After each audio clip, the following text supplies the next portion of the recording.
That Daniel Jones had been the more consistent performer at the position throughout the offseason and throughout training camp. The Colts, they still tell you that Anthony Richardson at 23 years old is a young player they believe can still continue to grow, and that he showed positive signs of that growth throughout the offseason, but wasn't as consistent as Jones. And when he got an opportunity to start that first preseason game, he got injured and wasn't able to get the reps in that game that they hoped he would. It's kind of been the story of Richardson's career so far, missing time, valuable time due to injury, and right now he's going to have to work on getting better in a backup role for as long as Daniel Jones holds the job. Yeah, I think this is pretty simple, guys. I think Shane Steichen understands where he is in his career as a coach. He's got to win. And he's asked himself, which quarterback gives me the best opportunity to win? Because if I don't win, then my kids' private school that they enjoy going to, we won't be able to go there. That nice Mercedes that my wife drives, we're not going to be able to afford that. So I got to win. Now, Colts as an organization would probably say, hey, we need to develop Anthony Richardson. But Shane Steichen and Chris Ballard are not in a position to develop Anthony Richardson this year in forfeit of wins. They got to win. And if you're Shane Steichen, you just look in the mirror and you say, which one of these guys do I trust the most? Do I trust my kid's private school? Do I trust my wife's Mercedes to the most? And he chose Daniel Jones. And you know what? I can't be mad at him. Even though they knew when they drafted Anthony Richardson, he needed to play, he needed to develop. But right now at this point in time, I think Shane Steichen is making the best decision for himself and his coaching staff, and I think he's doing the right thing. Well, a little simple flex by Booger there. He's talking about private schools and Mercedes, but Anthony Richardson's agent is trying to get him some private schools and Mercedes too. Derek Jackson spoke to our coach reporter Stephen Holder yesterday, and he did not hold back about the quarterback's future in Indy, saying, quote, "We have a lot to discuss. Trust is a big factor, and that is, at best, questionable right now," Jackson said. Anthony came back and made the improvements in the areas he needed to improve, and by all accounts, he had a great camp. You know, Lewis, it feels like Richardson's time, at least to me, in Indy is done. Do you feel like he got a fair shot to be the guy there? Look, RC, as you know, when you're the 4th overall pick, they're going to give you every chance to succeed, okay? The whole organization, by and large, is set up to really support you. So I really cannot say, from what I know, that the Colts didn't give Anthony Richardson a fair shot, okay?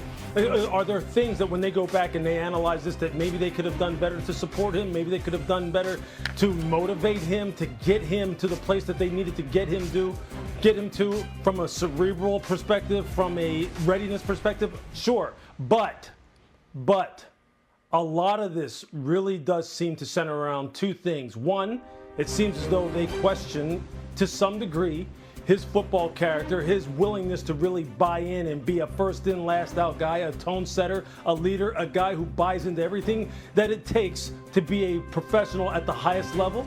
And number two, we've all seen it. We've seen it 1,000 times. The replay of the situation down in Houston where Anthony Richardson asked out of a football game. That is one of those seminal moments, I think, for all of us as football players and as fans of this game that we'll never forget, because we've never seen that before.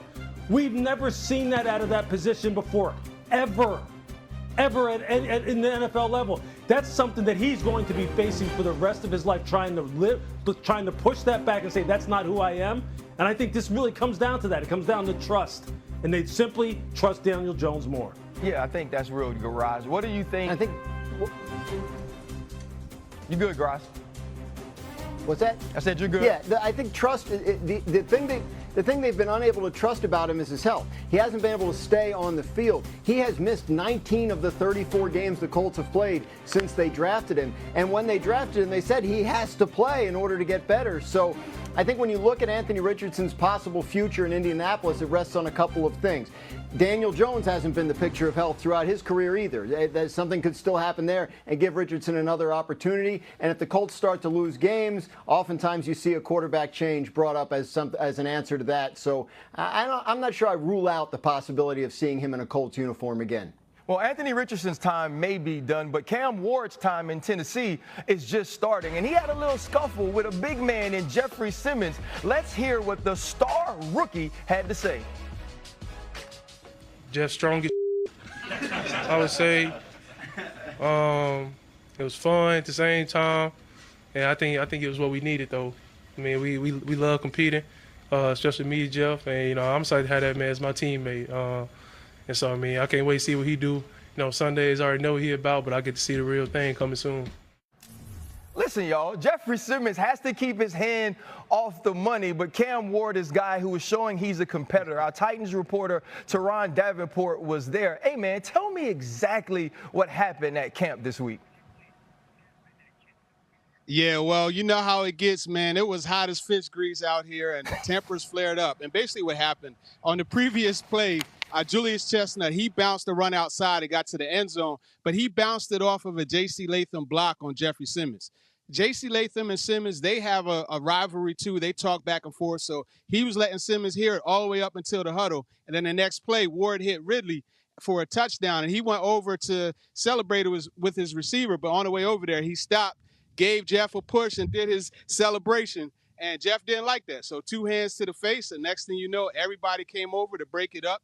I talked to Jeff on Tuesday after practice, and he said that he loved the way the offense stepped up for the quarterback, and that's how it's supposed to be. And Brian Callahan on Tuesday also said that, yeah, you definitely want to have hands off of the quarterback, but the quarterback has to understand you can't go get in the fray like that.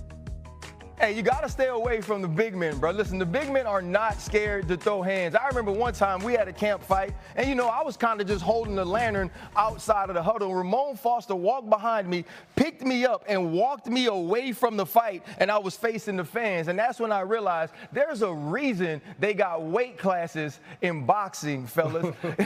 Hey, Lou, when you think about Cam Ward and sort of the competitiveness he's bringing to this team, what does it say about a young quarterback that's willing to mix it up with a big bad dude like Jeffrey Simmons?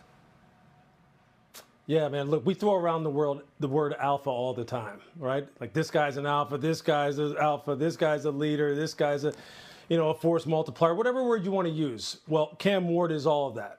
He is all that, and he's been that at every stop along his progression, along his development, going from high school, Incarnate Word, Washington State, Miami, and now Tennessee, University of Miami, and now Tennessee.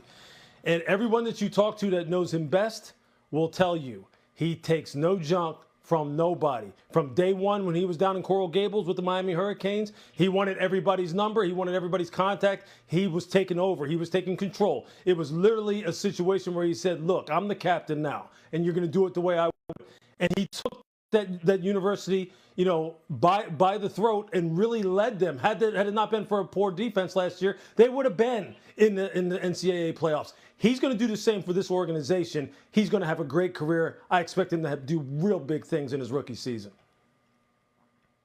I echo all those things, Lewis, but let's take it to another level. Like, we've reached a point in training camp / preseason practice where I'm tired of seeing you every day. Like, I'm ready to get to the regular season.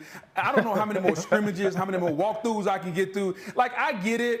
Understand this, we are ready to go against somebody else. And I think this is one of those things that's a byproduct of, I'm tired of you, I'm tired of your little antics, I'm tired of your little dance. I get it, I respect you, but I just got to blow off a little steam. And anytime you can create something that gives you an hour or so of conversation at night, kind of helps pass the time, I think this is what happens in those training camps, at least the training camp scuffles I've been a part of. Well, listen, I've been a part of a lot of training camp scuffles, and you know how it is when you the little dude. You got to fire off first, Booger, because I always felt like if I get one in, they going to break the fight up, and by the end of the night, I can tell everybody I won anyway. And so if you're Cam Ward, just know you got to expect the cavalry to come if you're messing with somebody like Jeffrey Simmons. But listen, we're just getting started on NFL Live, and the season starts in 2 weeks, and the Cowboys are still playing in Micah Parsons' face. Coming up, Lewis is going to tell you why the Cowboys have been their own worst enemy for up to 3 decades. And also, there's only one quarterback competition that hasn't come to a